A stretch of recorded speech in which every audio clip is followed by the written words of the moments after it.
What's cracking, everybody? Zero Rose here, bringing you some Pokemon Go Battle League content. And in today's video, we are going to touch on part 2 of the Pokemon Go Halloween event. And I'm not sure how I feel about this one. This is probably one of the most boring part 2s we've ever had. And I'm going to tell you why. Because this is the same event happening again. Now, part 2 typically insinuates that there's something new, something interesting, something different. You know what we get? We get some new costume Pokemon, and maybe a hidden surprise that doesn't even confirmed yet, but we've seen some Pokemoners posts about it. So let's talk about Pokemon Go Halloween Part 2, starting on Thursday, October 27th at 10 a.m., so immediately following the end of the first one, and then it's going to go until the 1st of November at 1 a.m. So it's only going to be about 5 days long or so. So I guess it's not a huge deal that it's not like some whole new thing, but essentially it's just a flip of the costume wearing Pokemon, which is kind of neat. I mean, the Vulpix and the Ninetales look dapper AF, and I like it a lot. Gengar and Pumpkaboo are here, and I mean, the Gengar's got a cool hat. I guess I'll like it. It's interesting. Not much to see here, though. One thing I did want to note, though, that Vulpix being in the wild means you have another chance to get Vulpix XL Candy, which is good for both the Kanto and Alolan Ninetales for Ultra League, so good kind of little PSA to grab that. The timed research will still be available, although I don't think it's being renewed. Just be aware that it is expiring at the end of the event on the 1st of November. And doing so, at least the $5 research, I believe, rewards you with this nifty Pumpkaboo Lantern pose. And the $1 research gives you a bunch of Yamask encounters, which is good if you're trying to get an XL one for Ultra League like me, because all of the research IVs are good for Ultra League. We get the special research, which is free, and that's going to give us just some extra goodies. And as I mean, this is literally the same blog post as the first video, so I mean, there's not much change in here. The egg pool is still the same, wild spawns are still the same, just changing the costumed Pokemon around. It's literally the same event all over again. You can literally go back and watch the video from last week. Everything's the same. Now, the only thing that's different here, this is part 2, right? So, Origin form Giratina is going to be in raids, taking over from the altered form, which this is probably the one most everyone's going to be going after, including myself, because altered Giratina has been in raids a couple times. We haven't seen Origin form in literally over 2 years. It's been literally 2 years. The last time we saw it was the Halloween event in 2020. So, it's getting its signature move, Shadow Force, which, if you're using Origin form Giratina, just stick to Shadow Ball. You can get a Shadow Force one and just have it, just for the sake of it. Maybe it'll be good, you know, as to take someone off guard in Master League, but if I'm being honest, Shadow Ball is honestly the better move by far, so just stick to Shadow Ball. 1-star raids, we still have the same things. 3-star raids. Now, one thing I did forget to mention in last week's video, so that's my fault. Someone called me out on it. Thank you in the comments of the last video, by the way. Drapion is in 3-star raids here in this event, so it's a good chance to get some XLs for it. If you don't already have the XL Drapion, it's probably one of the best investments in the in Ultra League that you could possibly make. Going to be really useful in the Premier Cup coming up in a couple weeks. Yeah, a couple weeks from now. And then Origin Form Giratina and Mega Banana are still on the raids. Field Research Task is still the same stuff, just with different costumes, and then you still get the same Mega Energy. So just for the sake of sakes, let's talk about the wild spawns. Now, real quick, before we do that, though, there was something that was interestingly brought up that the Pokemoners that I don't have in front of me right now, but Zorua was hinted to be part of this event. So if so, that would be a very interesting and cool addition. If you go and find the Spotlight Hour post, it says something about a different Pokemon. I'll try and bring that up here. It says something about here. I've found it. Open. So oh goodness. Here you go. So, Pokemon Spotlight Hour will feature a different Pokemon in special bonus for 1 hour at 6 p.m. local time on Tuesday during the month of October, and they say Shuppet. But bring your buddy Pokemon to witness something special at the beginning and the end of this Spotlight Hour.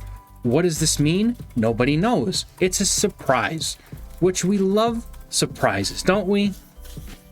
Just say yes. Niantic knows we love surprises, that we love knowing things before they're supposed to. You know what I mean. Anyway, that's some cool, interesting little information. So for all we know, maybe Zorua comes to the event, and you know, maybe Shuppet is I don't know. We'll see. we'll see. We'll see. I got nothing but speculation at the moment, and you're seeing me get into something before I'm supposed to get into it. Oh, all of my videos have been spoiled. That's it. All right. Anyway, wild spawns. Now that you've all seen behind the scenes, my secrets have been leaked. So this is the same page as last week. I didn't add Vulpix because, I mean, honestly, if I'm building Ninetales, I'm probably going to build a Shadow just because it seems like it's better. So all this is the same as last week. Just to quickly go over and surmise what's on the screen here, we've got Zubat with the Golbat for Great League, the Crobat for Great League, and then the Ultra League Crobat without XLs because it's a waste of your Stardust and your candies and everything, basically your resources in general, to build an XL Crobat because it's literally getting 2 levels. It's not even worth it. And then we've got on the right, we've got not Gengar, Ghastly, which is the Haunter Great League, Gengar Great League, Ultra League Gengar rank 1s. Ariados and Spinarak, that's the next one up. And then we have Sableye, which, I mean, if you're not already grinding Sableye because you need an XL Sableye, this is the time to do it. Purified XL Sableye is one of the best things that you can have in the Great League. So if you're not grinding XLs, what are you doing? And I'm even grinding a second set of XLs so I can finally someday maybe build a Shadow, which would be kind of cool. I don't even know if I have a good Shadow to build, but maybe someday. The Hundo, if you can't use XL candy, although I would really just kind of gear towards the XL version because it's really that much better. So 0-15-15 is the rank 1, but you know, if you're purifying it, the best you're going to get is like 2-15-15, I think. So there's that. Regular Yamask is in the wild. Again, Mega Evolving your Ghost type, probably your Gengar, maybe your brand new Mega Banette, and catching these for XL candy to get the XL Runerigus and Kofagrigus if you don't have them already is ideal in this event. I think that's honestly like the #1 priority for this event. Just get those because they're never going to see them again after this. You know, stuff like Sableye and, you know, Phantump and like they're around throughout the year to some degree, but Yamask, you're never going to see it until next year in October. So grab those while you can, and as many as you can.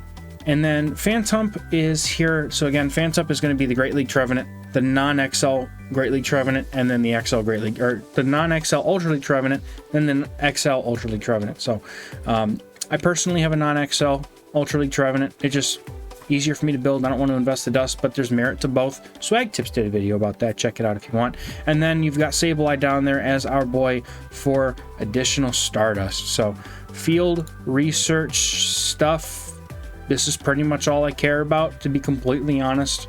Yamasks for XL, Galarian and regular Yamask. Also, the Ultra League versions need the research /hatch /raid IVs anyway. So there's that. And then Phantump also could benefit because of the Ultra League Trevenant. So raids, we're talking about raids. Now, Galarian Yamask is still in raids. The shiny version is available. Try to get one. I mean, that's a good place to get them too. If you don't have the 7K eggs, which is okay. You can get the shiny Noibat too from there. But yeah, that's another place. I mean, I'm rating all of the ones that I can find, and just they're very rare and I don't find them often. So Umbreon and Drapion make up the level 3 tier 3 raids that I care about, I guess. I mean, if anything, if I'm rating any 3-star raids, these are the ones. So you've got the Great League and the Ultra League Umbreon. And then you've got Drapion both in Great League, XL for Ultra League, and then non-XL for Ultra League, which is a hundo. If you want to play it in Premier Cup, it's kind of cool. And then we've got the Origin Form Giratina. What we're talking about here is the Ultra League Rank 1 and the Master League 1, which is obviously a hundo, but I only have so many things I can put there, and I'm just like, you know, you might as well. All right. So what we're going to talk about last here, because I got to make this video interesting. I can't make this video not interesting. So let's talk about Zoroark, in case it does come to Pokemon Go. Zoroark, this is found off the Pokemoners website. Very useful information to be found here. And my overlay is completely screwy. Look at that thing. Look at that Spotify. It's all over the place. It's just hanging out. It's just hanging out. Okay, fixed it. Anyway, Zoroark is a very glassy Pokemon. 250 base attack, 155 stamina, 127 defense. That's basically the attack stats like this, and then everything else is like this. It's super small. So it's a glass cannon. It has Shadow Claw and Snarl, two of the really great fast moves in this game. And then it has Foul Play, Sludge Bomb, Flamethrower. You couldn't probably get, you know, for Ultra League, this thing's gonna have amazing coverage, just saying. So definitely worth at least looking into. Again, it's classy, so it's going to be like, you know, Galvantula. It's going to be like Salazzle almost to a point. This thing is super glassy, so use it at your own risk. It's going to be expensive to build, but it doesn't look like it's going to need to be XL'd very high. You know, maybe a little bit, but probably not that much at all.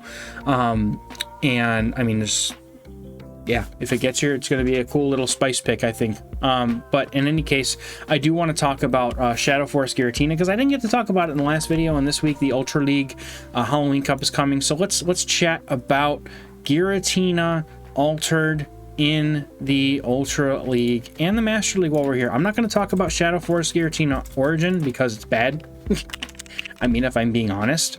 We'll throw Shadow Force in here. If you're not aware, Shadow Force was made to be a 90 energy for 120 damage move, so it's not ridiculous, but it's kind of ridiculous. Like, the amount of damage that it does is nice, but the energy cost that it has is also just not good. So, Giratina Altered is going to be, we're going to compare the one on the left, which is going to have Shadow Force, to the one on the right. Now, here's the thing we have to remember about these high damage moves is that the sims are going to favor them quite heavily, because it's assuming, oh, he got a bait with Dragon Claw and landed the nuke with Shadow Force.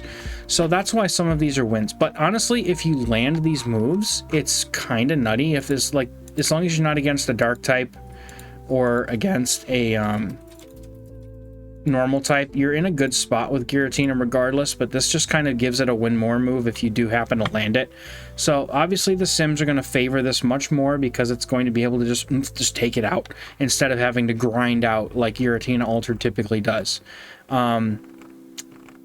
So like it doesn't feel like it wins it more matches than it should. It just gives it the opportunity to hit harder for a lot more energy. So it's not something that I'm super stoked about, to be completely honest with you guys. But let's talk about the Master League and see if it makes a huge difference here. I'm really not expecting it to be honest. I mean, yeah, it can definitely take out some things, like Zacian and Groudon are nice wins. But again, this is Sims. This is assuming you actually land it in the first place. If you go up to 90 plus energy, opponent's probably going to think something's going on and probably just kind of straight up shield it. So just keep it in mind. But anyway, that's going to be the whole video here, guys. I'm going to leave it there. I'm not going to go too much in detail about either of these guys, because honestly, I mean, most of us have probably already seen it in action. You know, Zionix posted a video, Homeslice Henry's probably posted a video, Zoroark's going to get covered immediately, and everyone's going to be like, oh, it's a glass cannon, don't run it, and then people are going to run it, and it's going to be a thing. So, but I did want to touch on him because I definitely forgot to last week, and I think that it's good to at least get it out there, and it gives me a little bit more to talk about. So that's going to do it for the Halloween event video part 2. Hope you guys have a good rest of your Halloween event. Hope you racked up those XL candies by walking your buddies. And that's it. Let me know in the comments how it went for you. If you liked the video, please leave a like and subscribe if you want to hear or see more in the future, because it's coming. I guarantee you I'm going to do more of this. So thanks everyone. Catch you in the next video. Bye bye.